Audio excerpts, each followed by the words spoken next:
अऊज़ु बिल्लाहि मिनश शैतानिर रजीम बिस्मिल्लाहिर्रहमानिर्रहीम अल्हम्दुलिल्लाहि रब्बिल आलमीन अस्सलातु वस्सलामु अला अशरफिल अंबियाइ वल मुरसलीन व अला आलिहि तय्यबीन अत्ताहिरीन अल मासूमीन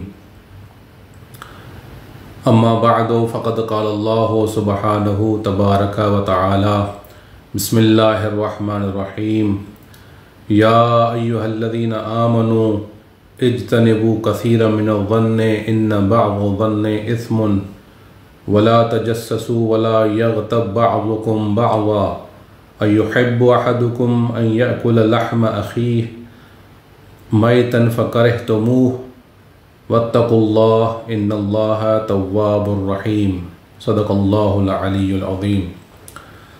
सबसे पहले बारगाह इलाही में दुआ है कि परवरदिगार आलम इस मुबारक महीने में तमाम मोमिनीन और मोमिनात के आमाल, इबादतें, नमाज़ें, दुआएं अपनी बारगाह में मंज़ूर मकबूल फरमाए और बाकी दिनों के अंदर परवरदिगार आलम मज़ीद अपनी इबादत करने की तौफ़ीक़ अता फरमाए। आज हम इंशाअल्लाह सूरह हुजरात की 12वीं नंबर आयत के बारे में गुफ्तगू करेंगे कि जिसमें परवरदिगार आलम इस आयत के अंदर 3 अखलाकी अहकाम को बयान फरमा रहा है।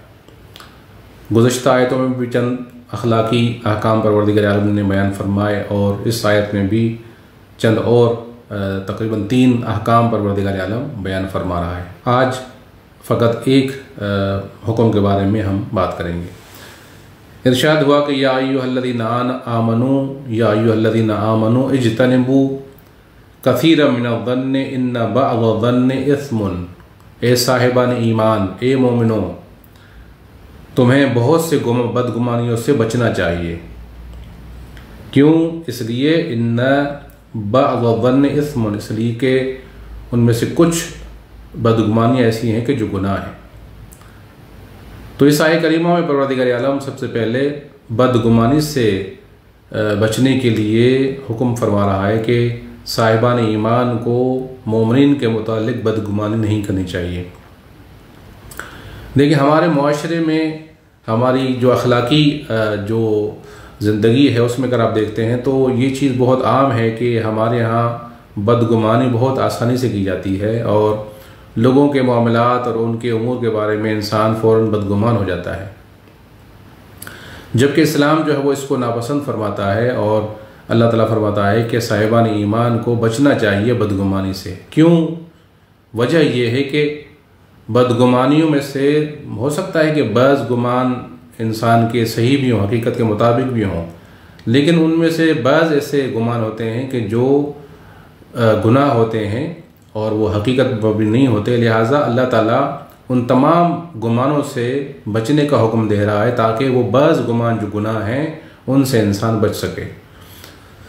ज़ाहिर है कि जब इंसान गुमान बद करने लगता है तो नहीं पता चलता उसको कि ये कौन सा गुमान है, सही गुमान है या गलत गुमान है। लिहाजा अल्लाह ताला कुल्ली तौर पर बुरे गुमान से बचने का हुक्म देता है। अलबत्ता हुस्न ज़न भी इस्लाम में ममदू है और अच्छा गुमान मोमिनीन के बारे में करना चाहिए। इसके बारे में बहुत ज़्यादा ताकीद है और इसके बारे में भी अहादीस फरावान है कि जिसमें अच्छे गुमान के बारे में कहा गया है कि मोमिनीन के कामों और उनके उमूर या उनकी बातों के सिलसिले में अच्छा गुमान करें, बदगुमानी न करें। बदगुमानी से मना किया गया, अच्छे गुमान से के बारे में हुक्म दिया गया है। और यकीनन इंसान अगर बदगुमानी से बचे तो हमारे मुआशरे के अंदर एक अच्छी कैफियत पैदा हो सकती है एक दूसरे के बारे में, क्योंकि बदगुमानी जब इंसान के जहन में पैदा होती है तो इंसान दूसरे से नफ़रत करने लगता है या उसकी अहमियत, उसकी इज़्ज़त उसकी नज़र में कम हो जाती है। अगर वो उस बदगुमानी पर जो है ना वो यकीन कर ले, उस बदगुमानी पर जो है वो अमल करे, उसको अहमियत दे, तो यकीनन शख्सियतों की जो इज़्ज़त व आबरू है या उनकी जो हैसियत है वो कम हो जाएगी।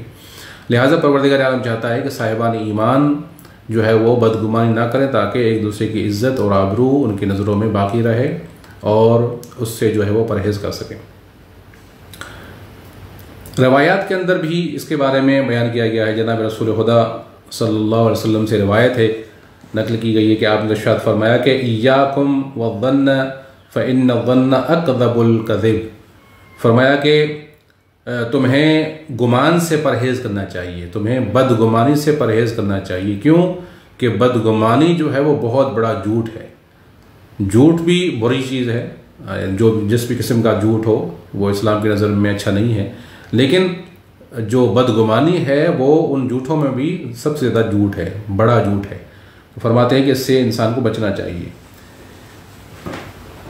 एक और हदीस में इरशाद फरमाया कि इज़ा वननतुम फ़ला तुहक़्क़िक़ू, इज़ा वननतुम फ़ला तुहक़्क़िक़ू।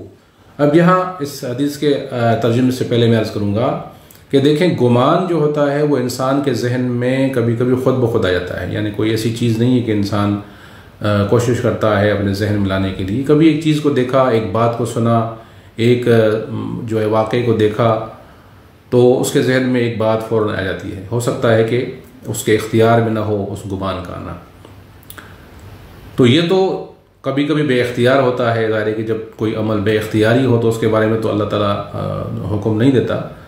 तो यहाँ पर जो कहा गया है कि गुमान से बचना चाहिए, बदगुमानी से बचना चाहिए, जो नहीं की गई है।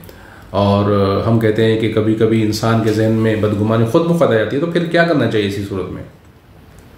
तो ये हदीस जो मैंने अभी अर्ज़ की है, जिसमें रसूल खुदा फरमाते हैं कि इज़ा वननतुम फ़ला तुहक़्क़िक़ू, अगर तुम्हारे जहन में किसी के बारे में बदगुमानी आ ही गई है तो फिर उस बदगुमानी को अहमियत न दो। यानी क्या?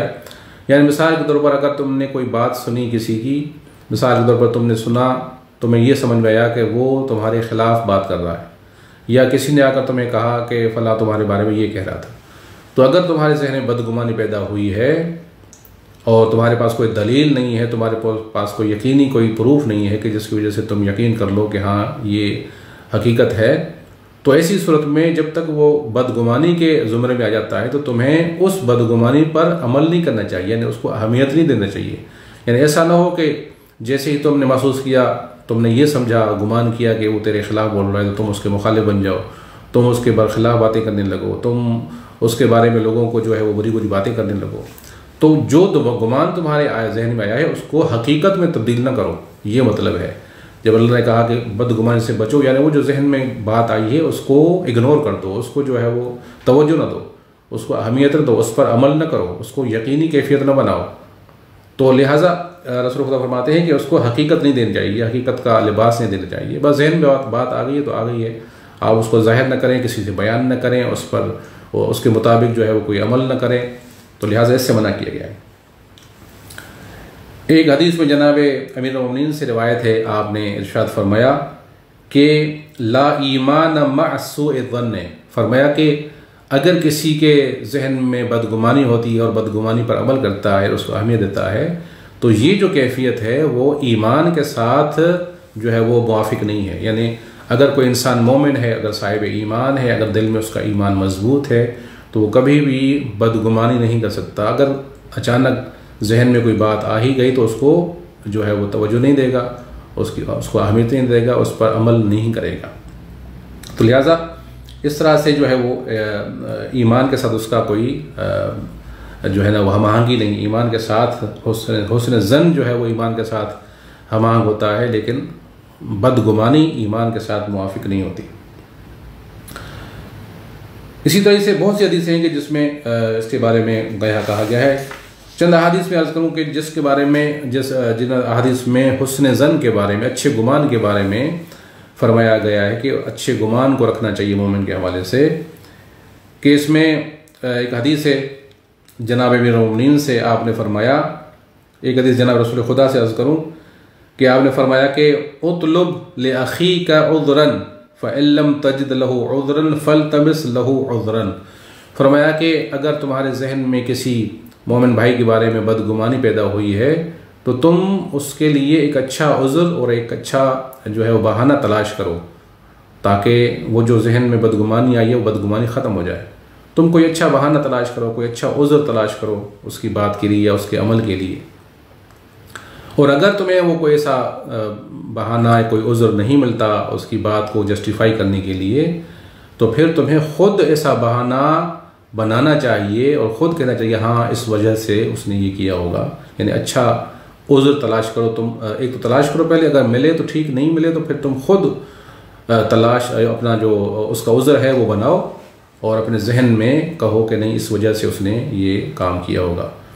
तो लिहाजा फ़ौरन जो है वो बदगुमानी पर इंसान को अमल नहीं करना चाहिए, बल्कि मोमिन के अमल की तोजीह करनी चाहिए, उसको जस्टिफाई करना चाहिए अच्छे गुमान के साथ। इसी तरह से अमीरुल मोमिनीन से एक हदीस है कि आपने फरमाया कि ज़अ अम्र अख़ीका अला अहसनिही हत्ता यअतीका मिन्हु मा यग़लिबुक। फरमाया कि अगर तुम किसी मोमिन भाई के बारे में कोई ऐसी चीज़ देखते हो तो उसकी बात को, उसके अमल को, जो उसने किया है जिसकी वजह से बदगुमानी पैदा हुई है, तो आप फरमाते हैं कि उसको अच्छाई की निगाह से देखो, उसको हुस्न ज़न से देखो, उसके बारे में अच्छा गुनाह करो या अच्छा गुमान करो, यहाँ तक कि तुम्हारे लिए कोई ऐसी दलील आ जाए कि जिसके ज़रिए से तुम्हारे अच्छे गुमान की कोई वजह न रहे और तुम मजबूर हो जाओ कि हाँ अब मेरे लिए वाज़े हो चुका है कि ये उससे गलती हुई है, ये उसने कहा है। जब तक कोई दलील वाज़े तौर पर नहीं आई, जब तक कोई ऐसी निशानी नहीं आई जिसके ज़रिए से हमें यकीन हो जाए कि हाँ ये जो उसने किया है वाकई बुरा है, तो तुम्हें उसको अच्छे गुमान से ही डील करना चाहिए, उसको अच्छी तरह से जस्टिफाई करना चाहिए। हुस्न ज़न के और अच्छे गुमान के फ़वायद ही बहुत ज़्यादा हैं, ख़ुद इंसान के लिए बहुत ज़्यादा फ़वायद हैं। एक हदीस में अमीरुल मोमिनीन से मनक़ूल है कि आपने फरमाया कि हुस्न ज़न्न राहतुल क़ल्ब व सलामतुद दीन। फरमाया कि जो इंसान अच्छा गुमान रखता है लोगों के मामलात में, फरमाया कि उसका दिल राहत में होता है, यानी उसके दिल में सुकून होता है, और जो इंसान बदगुमान होता है उसके दिल में सुकून और आराम नहीं होता। ज़ाहिर है कि जो इंसान किसी के बारे में बदगुमानी करेगा, और ख़ास तौर पर अगर उसके मुताल्लिक़ हो कोई बात और उसके बारे में बदगुमानी करे, तो वो ख़ुद मुश्किल में रहेगा, परेशान रहेगा। लेकिन अगर हुस्न ज़न करेगा, उसको जस्टिफाई करेगा, एक अच्छाई के साथ उसको तोजीह करेगा, तो ख़ुद राहत में होगा, ख़ुद जो है वो सुकून में होगा। वसलामतुद दीन, फरमाया कि हुस्न ज़न के ज़रिए से इंसान का दीन भी सही और सालिम रहता है, इंसान के दीन को भी कोई नुकसान नहीं पहुँचता। एक और हदीस में आपने फरमाया कि हुस्न ज़न्न युख़फ़िफ़ुल हम, कि हुस्न ज़न और अच्छा गुमान इंसान के गम व अंदों को कम करता है, और वयुनज्जी मिन तक़ल्लुदिल इत्म, और यही हुस्न ज़न जो है वो इंसान को गुनाह के फंदे से निजात अता फरमाता है। यानी अगर इंसान हुस्न ज़न करे तो इंसान गुनाह में मुब्तला नहीं होगा, और अगर बदगुमानी करेगा और उस पर अमल करेगा तो यकीनन हो सकता है गुनाह में मुब्तला हो और कोई ऐसा अमल कर बैठे कि जो जायज़ न हो। लिहाजा ये वो हुक्म है कि जो इस आयत के इब्तिदा में अल्लाह ने बयान फरमाया बदगुमानी से बचने के बारे में, कि साहिबान ईमान बदगुमानी से बचते हैं और हमेशा हुस्न ज़न रखते हैं मोमिन के बारे में। दुआ करते हैं परवरदिगार आलम हम सबको तौफ़ीक़ अता फरमाए कि हम कुरान मजीद को समझें और उस पर अमल करें। अल्लाहुम्मा सल्लि अला मुहम्मद व आलि मुहम्मद।